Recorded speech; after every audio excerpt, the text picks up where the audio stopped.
Billionaire CEO tries to fire a maid, but a child answers, and her words change his life. Welcome to Dusk Tales. Let's uncover what really happened. Alistair Cromwell did not measure his life in moments, but in metrics. His existence was a symphony of data points, each one a testament to a relentless, unyielding pursuit of efficiency. From the panoramic windows of his penthouse, a sterile sanctuary of glass and steel perched atop the city like a falcon's nest, he surveyed his domain. The sprawling metropolis below was not a tapestry of human lives, but a chessboard of assets and liabilities, a complex algorithm he had mastered. His heart, if one were to chart its output, would show a steady flat line, untroubled by the erratic spikes of empathy or the costly deviations of sentiment. His world was one of polished marble floors that reflected a perpetually gray sky, of boardrooms where fortunes were won and lost on the strength of a decimal point, and of a profound, self-imposed solitude. People, in Alistair's grand calculation, were merely human capital, their worth defined by their utility. They were either cogs in his vast, intricate machine, or they were friction, and Alistair Cromwell had built an empire by eliminating friction. On this particular Tuesday, the friction was a line item on a third-quarter expense report for his personal residence. It was a small, almost laughable figure in the grand scheme of his wealth, but it represented an anomaly, an untidy variable, in an otherwise perfectly controlled environment. The cleaning services for his penthouse were not handled by a large, faceless corporation he could squeeze for volume discounts, but by an independent contractor, a single name, Elena Rodriguez. He saw what he perceived to be a minor, yet consistent, overcharge on cleaning supplies, a rounding error that, to his mind, signified a lapse in precision. It was an imperfection. It was enough. He would sever the contract. It was not about the money. It was about the principle. It was an act of optimization, a small satisfying purge of inefficiency that reaffirmed his control.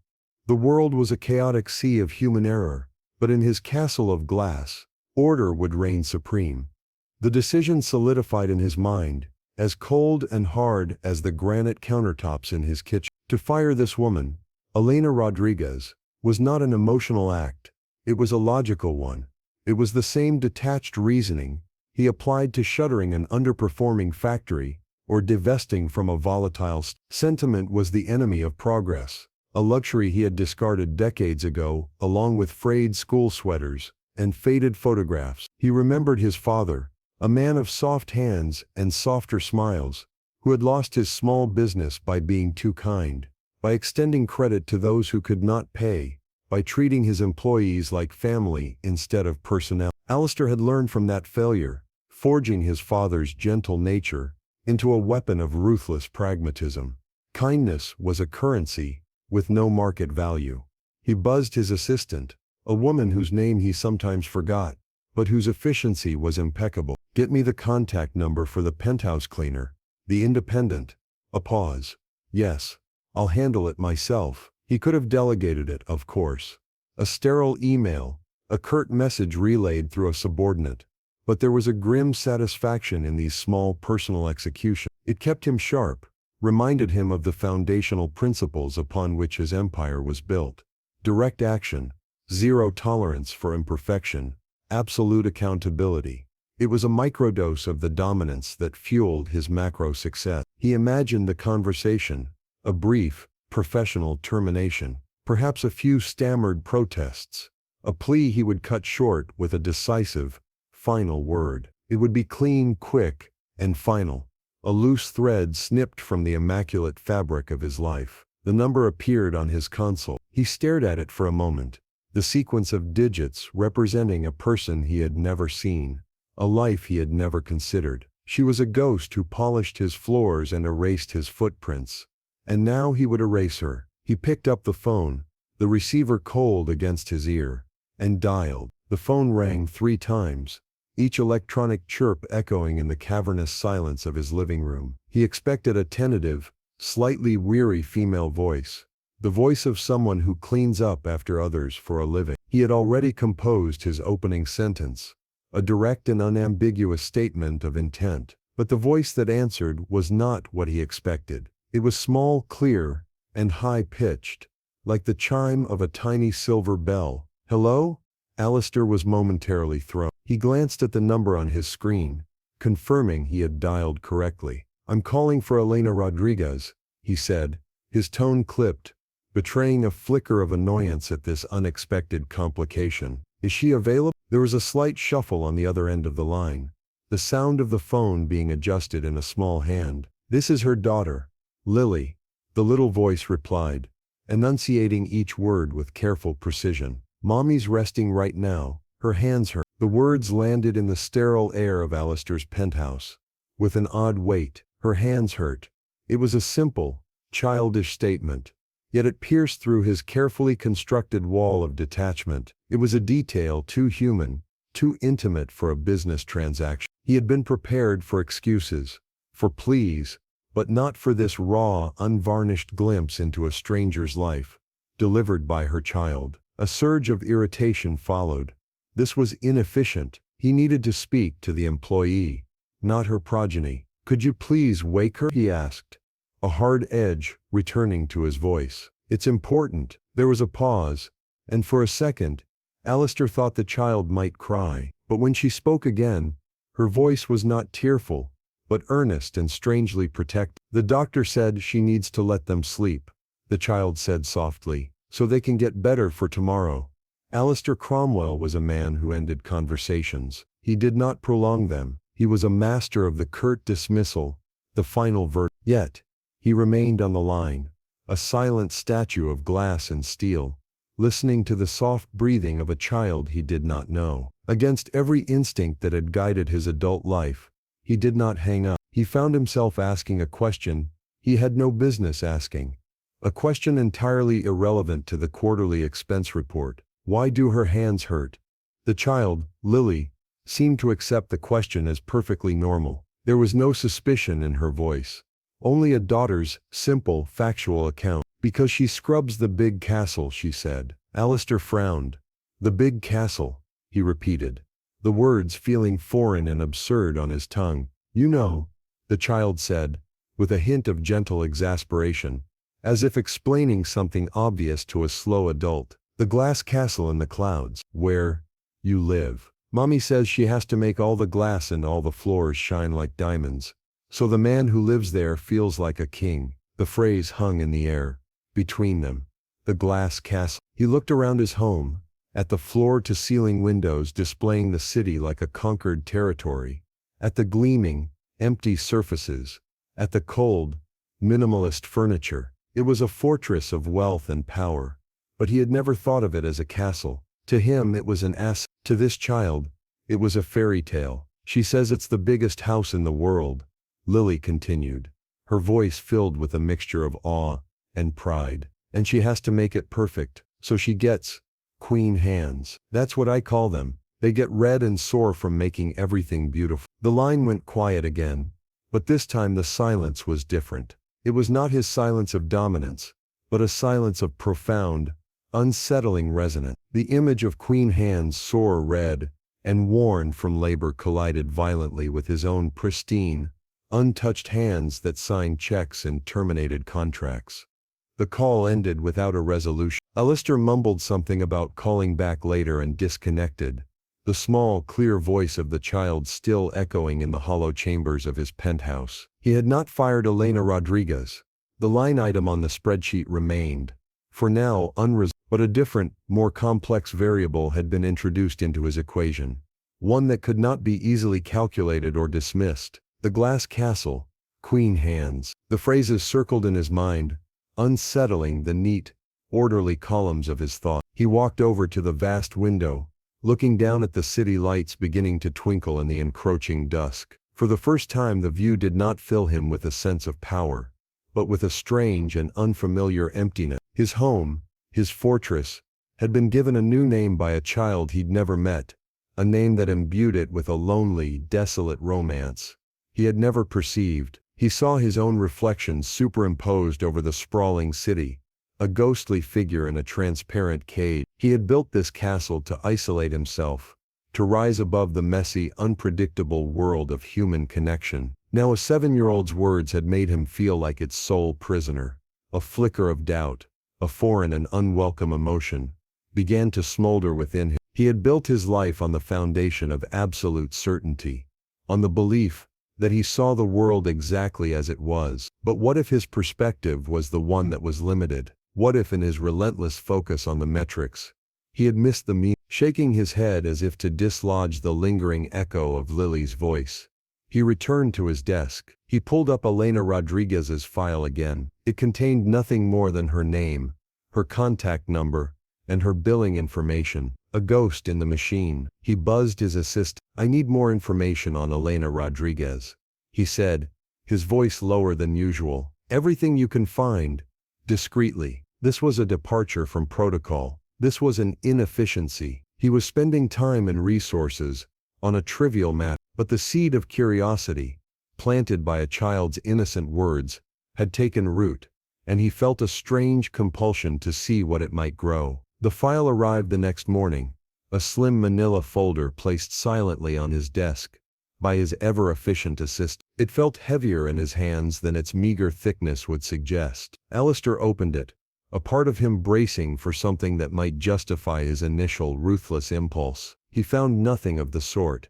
The report was a simple, stark portrait of a life lived on the knife's edge of perseverance. Elena Rodriguez, 34 years old, a widow. Her husband, a construction worker, had passed away 2 years prior in a workplace accident.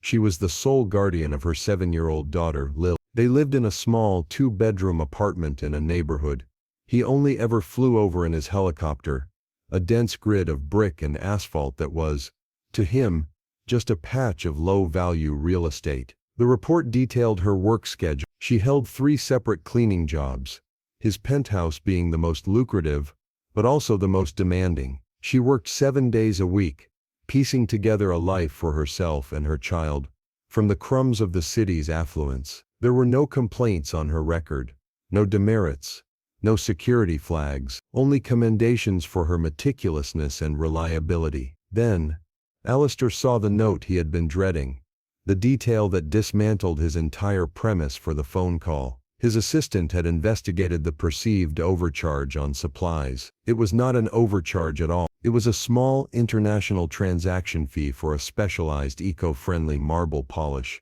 Elena had sourced from Italy, because the manufacturer's instructions for his specific type of flooring recommended it. She had included the original receipt and a handwritten note of explanation with her last invoice, a note his accounting software had simply ignored, and he had never bothered to look for. She had not been taking from him.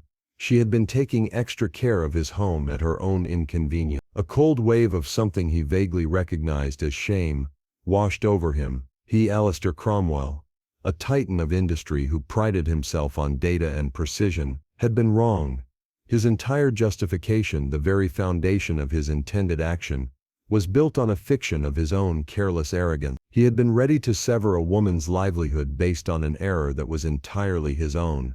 The revelation settled within him, heavy and indigestible. He started to see his home through a different lens. It was no longer just a space, but a testament to someone's unseen effort. The flawless sheen on the black marble floor was not the result of a machine, but of Elena's queen hands. He ran his fingers along the edge of a mahogany table and noticed, for the first time, a tiny, almost invisible repair on a corner that had been scuffed by a careless guest weeks ago. He had not even been aware of the damage, but she had seen it and mended it. It was a small silent act of diligence, a testament to a level of care that went far beyond the cold stipulations of a contract. He began to feel like an intruder in his own home, a ghost haunting the pristine surfaces she so painstakingly maintained. The silence of the penthouse, once a symbol of his power and control, now felt like a symptom of a deep and profound poverty of spirit. He was surrounded by priceless objects,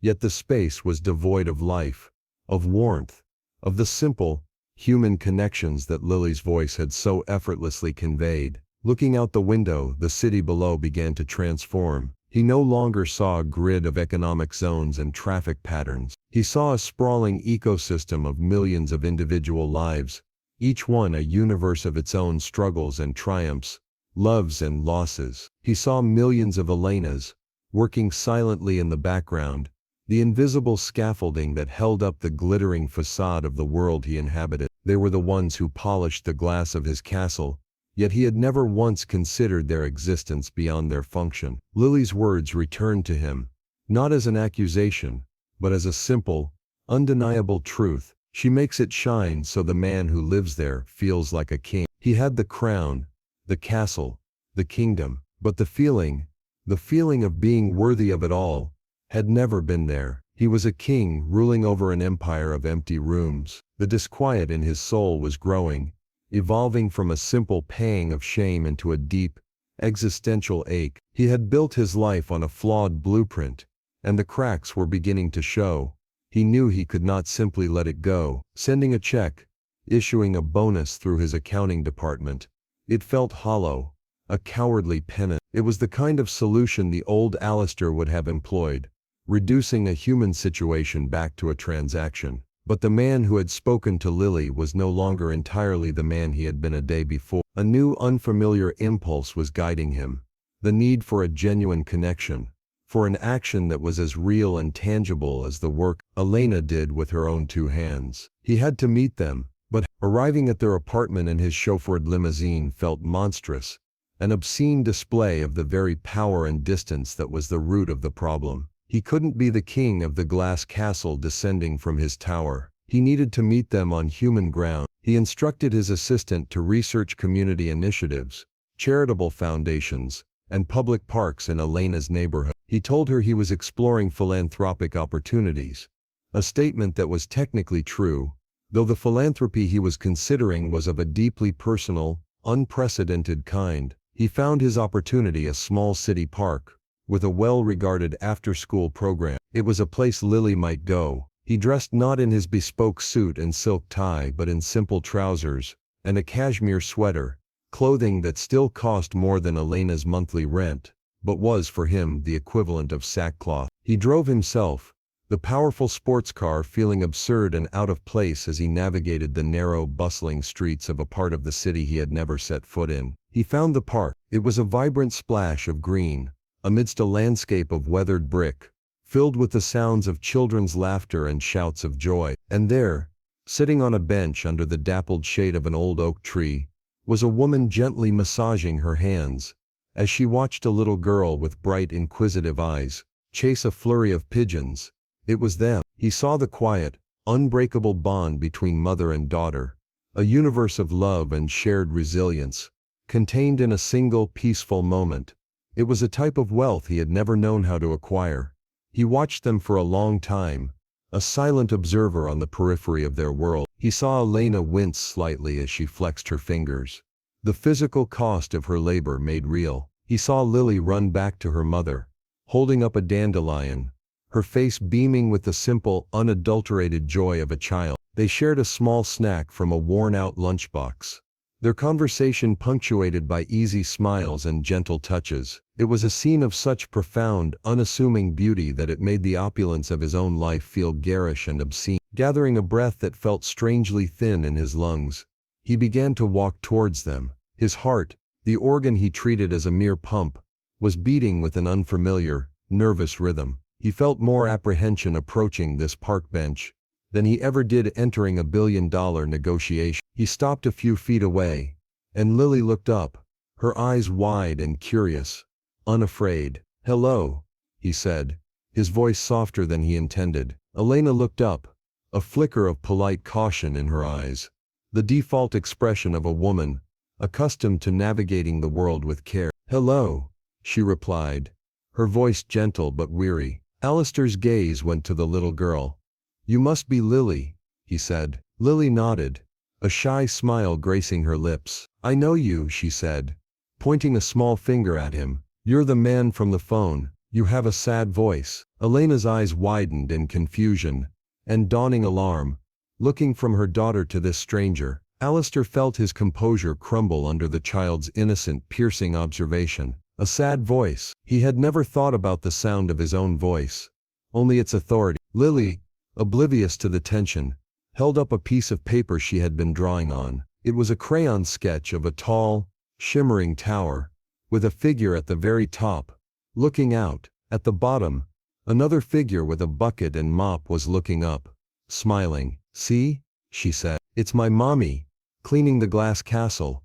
She makes it shine so the king can see the stars." Alistair looked from the child's drawing to the woman sitting on the bench, whose expression had now shifted from caution to fearful recognition. He could see the moment she connected the dots.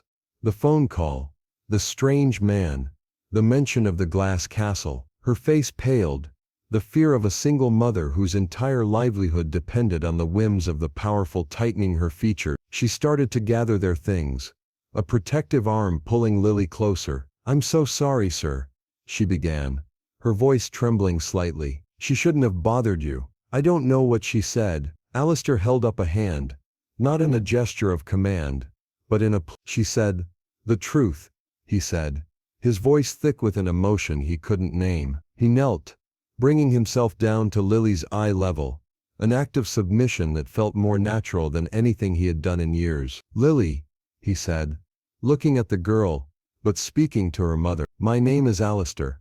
I am the man who lives in the glass castle, and I didn't come here to be angry. I came here to thank you." Elena stared at him, utterly bewildered. "Thank me?"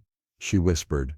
"For what?" "For reminding me of something I forgot a long time ago," he said, his gaze shifting to meet Elena's. "You take care of my home with a diligence and integrity I have never encountered. You fixed a table I didn't even know was broken. You sourced special materials just to protect the floors. You do your work with honor." He paused, taking a breath. "But your daughter taught me that my castle wasn't a fortress of power, but a lonely cage. She taught me that the work you do isn't just cleaning, it's an act of care, and that the hands you worry about, they aren't just a worker's hands, they are queen hands, and they create beauty and order in a world that has very little of it." Tears welled in Elena's eyes, tears of confusion, relief, and a profound, dawning understanding. For the first time, she was not just a cleaner, a ghost in a rich man's home. She was being seen. The encounter in the park was not an ending, but a beginning.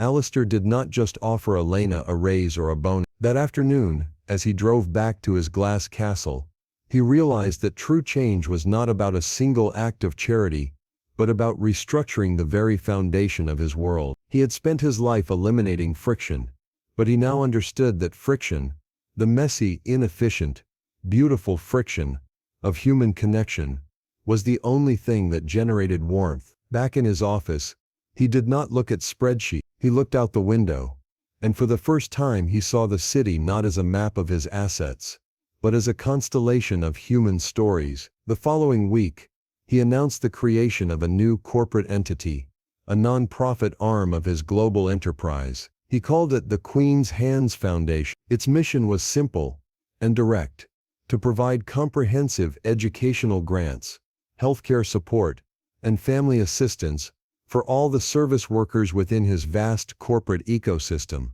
the cleaners, the security guards, the kitchen staff, the maintenance crew, the people who, like Elena, were the invisible engines of his empire. He offered Elena Rodriguez the position of executive director of the foundation's first local chapter. He wanted her diligence, her integrity, and her profound understanding of the struggles her fellow workers faced. It was a role that offered her not just financial stability, but a position where her innate empathy and meticulousness were her greatest assets. She would no longer clean the castle, she would help its king distribute the kingdom's wealth. Alistair Cromwell still lived in his penthouse, but it was no longer a cold, sterile fortress. Sometimes Lily and Elena would visit, and the vast, silent rooms would be filled with the sound of a child's laughter. Lily would press her hands to the glass, not looking down at the city as a conquered territory, but up at the sky, looking for the stars her mother's work helped the lonely king to see. Alistair learned that the greatest return on investment